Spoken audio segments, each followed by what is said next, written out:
हिक खां वधीक शादियूं मर्दनि जी सुञाणप ऐं निशानी आहे, अल्लाह जे तरफ़ां इजाज़त आहे ऐं नबियनि सगोरनि जी सुन्नत आहे। तक़रीबन अंबिया किराम हिक खां वधीक शादियूं अल्लाह जे नबियनि फरमायूं। सहाबा किराम जी सीरत पढ़ी ॾिसो, अक्सर सहाबा किराम बल्कि ताबईन तबा ताबईन औलिया किराम जूं हिक खां वधीक शादियूं रहियूं आहिनि।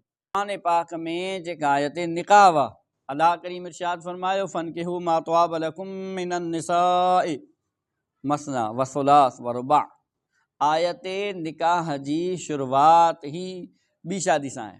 अल्लाह पाक फरमाए ॿ शादियूं कयो, टे शादियूं कयो, चार शादियूं कयो।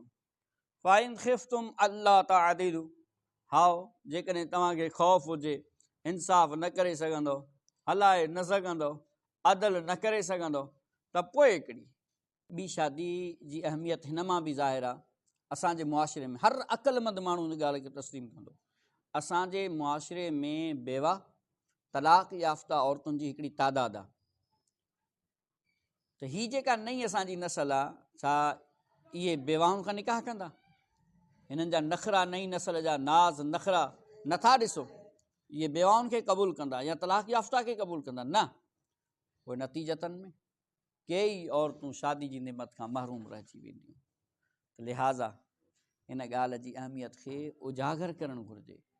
बेहयाई, बेशर्मी, बुराईअ खां बचण जो वाहिद हल निकाह आहे। हुज़ूर करीम अलैहिस्सलातु वस्सलाम तॾहिं त गिरोह नौजवाननि खे इरशाद फरमायो, या माशर शबाब मन इस्तताअ मिनकुम अलबाअ फलयतज़व्वज, ऐं नौजवानो जंहिंखे शादी जी ताक़त हुजे उहो शादी करे। नाहिस्त पे रोज़ा त पाक दामनी हासिल करणु, बुराइनि खां बचण जो, छो जो असरे हाज़िर में बुराइनि ॾांहुं माइल करण वारी सभ खां वॾी शइ शहवत आहे। इहा शइ कंट्रोल में आहे त इंसानु पाण कंट्रोल में आहे। त हिन खे रोकण जो इहो ई तरीक़ो आहे, हिक खां वधीक शादियूं। सिंध जो हिकिड़ो पीर साहिबु हुयो, अलाह उन्हनि जे इल्मु अमल में बरक़तूं अता फ़रमाए, वॾी हयाती अता फ़रमाए। त उन्हनि खे कंहिं ख़त लिखी ॾिनो त साईं तव्हां पीर सगोरा थी करे शादियूं था कयो हिक खां वधीक। हुन पीर साहिबु ज़बरदस्त जवाबु ॾिनो। पाण फरमायूं अदा अलाह मूंखे मर्द बणायो आहे, मूंखे ताक़त ऐं सलाहियत सां करीम रब नवाज़ियो आहे, तंहिंजे करे मां ॿी शादी पियो थो कयां। अव्हां में नाहे सलाहियत, अव्हां में नाहे ताक़त, वञी पंहिंजो इलाजु करायो। दौर में जेॾां वञे तेॾां बेहयाई जा सामान, मोबाइलूं, यानी बेपर्दगी आम। त हिन दौर में हिक खां वधीक शादी हुजणु पाक दामन रहण जे लाइ तमामु ज़रूरी आहे। हाओ जंहिंमें सलाहियत न आहे भली उहो न करे, लेकिन ॿियनि खे रोके बि न, मना बि न करे, टोके बि न करे। जीअं ॿियनि खे मुंहिंजो त मशवरो आहे, जंहिंखे रब सलाहियत ताक़त ॾिनो आहे बिला झिझक जे वञी कयो। अलाह जो वाइदो आहे, अलाह पाक अलाह करीम इरशाद फरमायो, जेको निकाह कंदो मां अलाह हुनखे गनी करे छॾींदुमि, अमीर करे छॾींदुमि। अलाह क़ुरान पाक में हीउ वाइदो फरमायो, जेको ग़रीब हूंदो निकाह जी वजह खां मां रब हुनखे अमीर कंदुमि। महबूबनि जी हदीस आहे, पाण फरमायूं सलासतुन हक़ुन अलल्लाहि औनुहुम, अलाह जे मथां हक़ आहे, अलाह जे ज़िम्मा करम ते लाज़िम आहे टिनि माण्हुनि जी मदद करणु। उन्हनि में हिकु आहे अन्नाके हो, उहो माण्हू, उहो निकाह करण वारो शख़्स जेको पाक दामनी हासिल करण जे लाइ, बुराई खां बचण जे लाइ निकाह थो करे। अलाह फरमाए थो मुंहिंजे ज़िम्मा करम ते लाज़िम आहे उनजी मदद करणु। छाजो ख़ौफ़? हाणे जेकॾहिं को दोस्त एतिराज़ करे, साईं तव्हां त चओ था असां ॿी शादी कयूं, टीं शादी कयूं, चोथीं शादी कयूं, पोइ उन्हनि खे खाराईंदो केरु? त मुंहिंजा अदा पहिरियों तव्हां असां कंहिंखे पिया खारायूं जो हाणे खाराईंदासूं, न तव्हां असां अॻु में कंहिंखे खारायूं पिया, न ई अॻिते खाराए सघंदासूं। खाराइण वारी ज़ात मुंहिंजे करीम रब जी आहे, रज़ाक ज़ात मुंहिंजे अलाह जी आहे।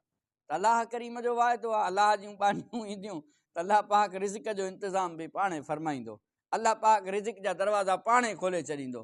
महबूबनि जी हदीस आहे, पाण फरमायूं मन तरक निकाह मखाफ़तल आइला फलैसा मिन। हुज़ूर करीम अलैहिस्सलातु वस्सलाम जन इरशाद फरमायो, जेको मोहताजी जी ख़ौफ़ जी वजह खां, गुरबत जे ख़ौफ़ जी वजह खां निकाह नथो करे, उहो असां मां न आहे।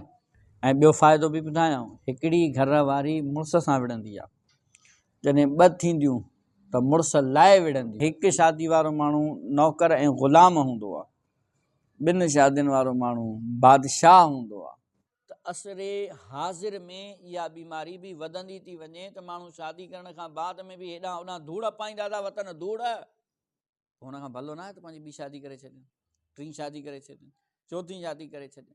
घटि में घटि बेहयाई खां त बची वेंदा, बुछड़ाई खां त बची वेंदा। अदा करीम हिन दर्द दिलि खे सम्झण जी तौफ़ीक़ अता फ़रमाए।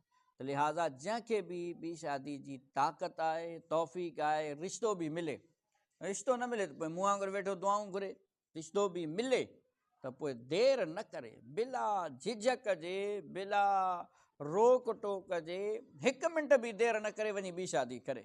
इंशाअल्लाह मूंखे अलाह जी रहमत सां उमीद आहे रब हुनखे नवाज़े छॾींदो, अलाह पाक हुननि खे अमीर करे छॾींदो।